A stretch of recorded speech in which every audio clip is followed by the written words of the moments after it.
We all have blind spots when it comes to our money. Yup, even me.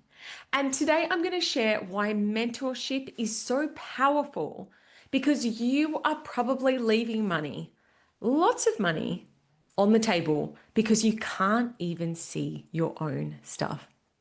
This is going to be a good one. All right, let's go.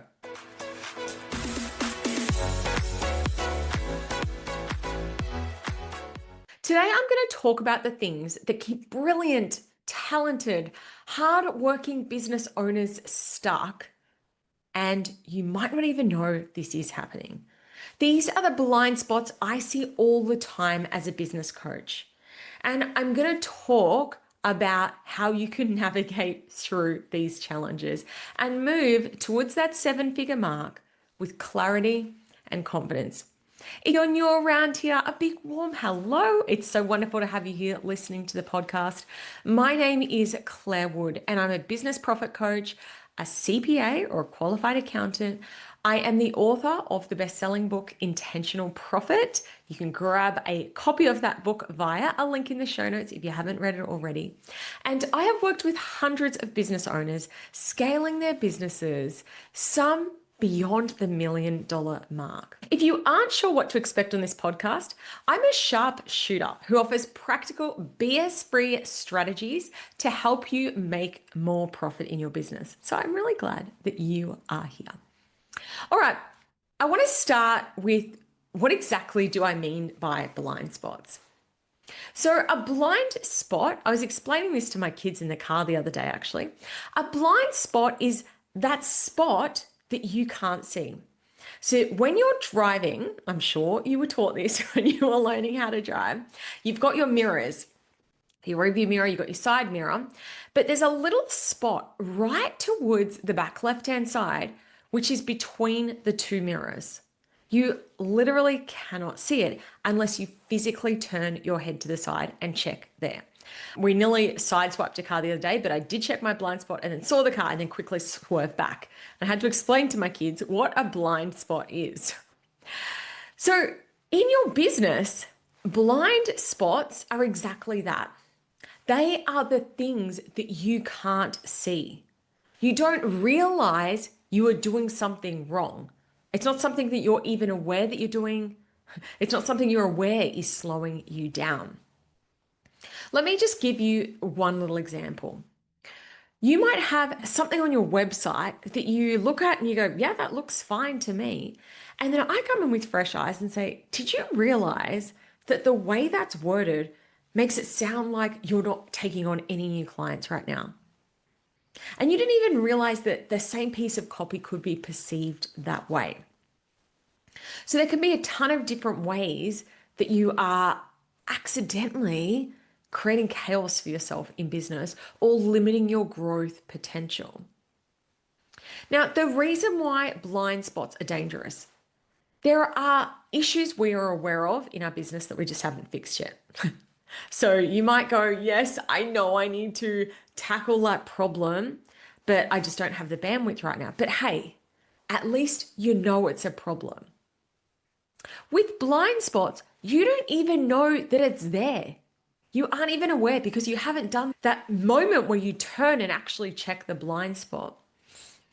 And these blind spots might be wasting your time, your money, your energy. They might be preventing your strategic growth because you're making decisions with incomplete information. Or you might be confusing your potential customers. Your messaging might not be clear and you don't even realize it. So let's talk about the four most common blind spots that I see as a coach. So the first one I would say is not having a clear growth strategy.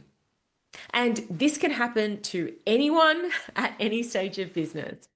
You're ticking along, you're growing, and then you realize, I don't actually have a strategy for how I'm going to get to the next level.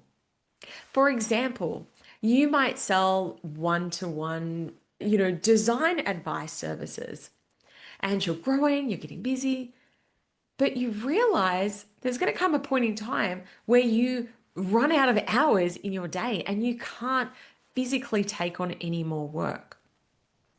So you might not actually have a strategy for scaling. And similar, but different, you might not have maybe you do have a strategy for growing when it comes to sales, but you haven't invested energy into how you're going to grow profitably. When we talk about growth, a lot of people tend to think of sales growth, get to the $1 million mark, get to the 6-figure mark. But here's the thing, your sales can be growing and you might be finding that you don't have any more extra profit left over. And I can see this quite a lot because a lot of times when businesses speed up, the investments are speeding up. You're hiring new team members. You're investing in consultants and systems and mentorship. And suddenly, all of that extra sales is flying out the door as fast as it's coming in. So when you are creating your growth strategy, make sure it's an intentional profit growth strategy. So you're growing with profit, not just with sales. Another big blind spot that I see and that I've also been guilty of is underestimating capacity constraints. Now, I know I've said this on the podcast before, but they estimate 80% of female entrepreneurs have ADHD. And what this can mean is that you find that you struggle with focus. You might get distracted very easily. You might get excited by the bright new shiny things. And you just want to take it all on. I know that I am very guilty of this. I'm like, I should start a magazine. I really get excited by the new shiny thing. And sometimes we take on these additional things and we really underestimate how much actual capacity we have to take on more and more and more. And then what this can lead to is overwhelm, burnout, all of those sensations that you may have experienced as a business owner, stress, anxiety. And of course, one of the ways to tackle this constraint issue is systems. But again, the process of implementing systems, I know I'm doing it right now, in and of itself is also time consuming, costs money. It can be another thing that you are adding to your plate. So a second thing that may be affecting your capacity, your ability to grow, is that you are underestimating your capacity constraints. All right, let's dive into the third one. The third one is that you aren't operating as a CEO. And this is something that I mentor my clients through quite a lot. What happens when you get started in business is you've got your big dreams, you've got your passion, you want to make a difference. And then suddenly this thing starts to grow and all new responsibilities are coming your way. But as you step from a sole trader mindset into leading a team or growing the business, you need to change the way that you think and operate. You need to start operating as the CEO. And this is a big blind spot that a lot of business owners have. They forget to operate as the CEO. And here's some ways that this can show up. Maybe you avoid having difficult conversations. You know that your clients are probably due for a price increase, but you think, oh, I can't deal with that right now. I'll just park it. Maybe you avoid difficult conversations with clients.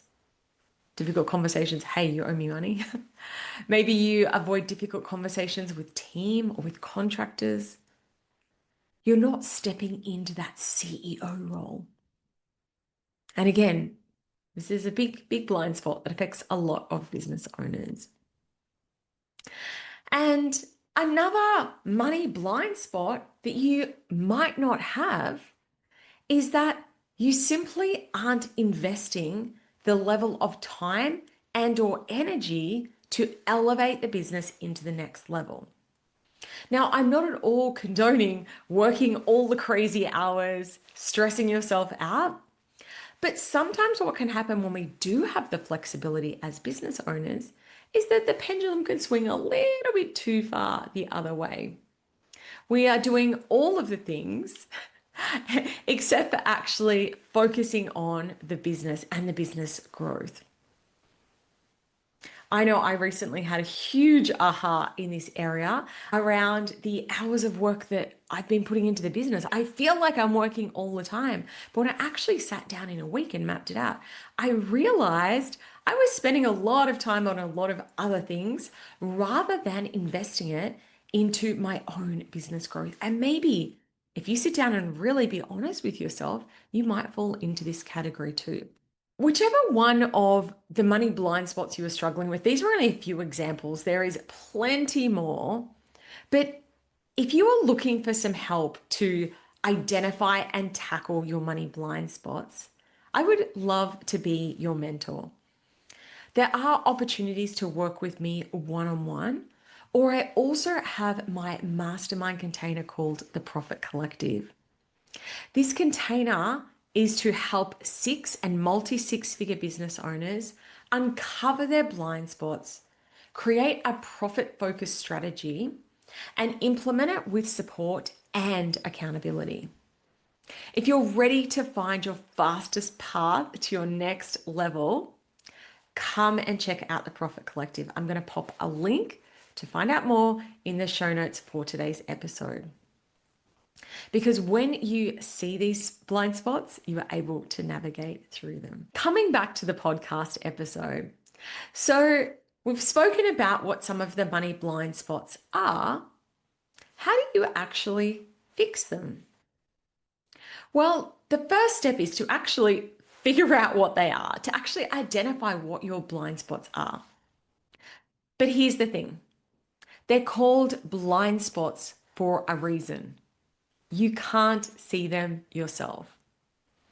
And so honestly, I believe the best way to start to do this work is through mentorship. Having someone outside your business looking in and saying, oh, that's what's going on for you. Once you've identified what those blind spots are, the next step is to create an action plan around it. I like to focus on the lowest hanging fruit. So the thing that's the easiest to tackle is a great place to start so that you can get some quick wins and have those little endorphin hits to encourage you to keep working on the bigger things.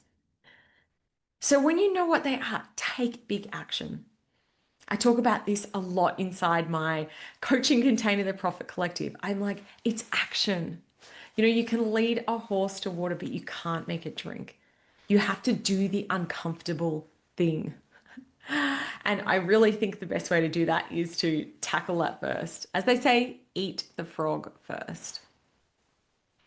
So I need to wrap up today's episode now, but I did just want to conclude by saying this.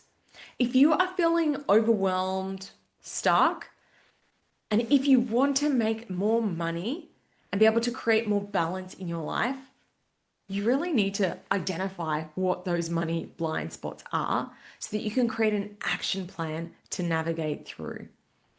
Maybe you've listened to this episode and thought, I don't even have any. And I would challenge you that you probably do, but you just don't know what they are yet. I hope you enjoyed today's episode of the podcast, and I look forward to chatting to you again next week. Have a fabulous week.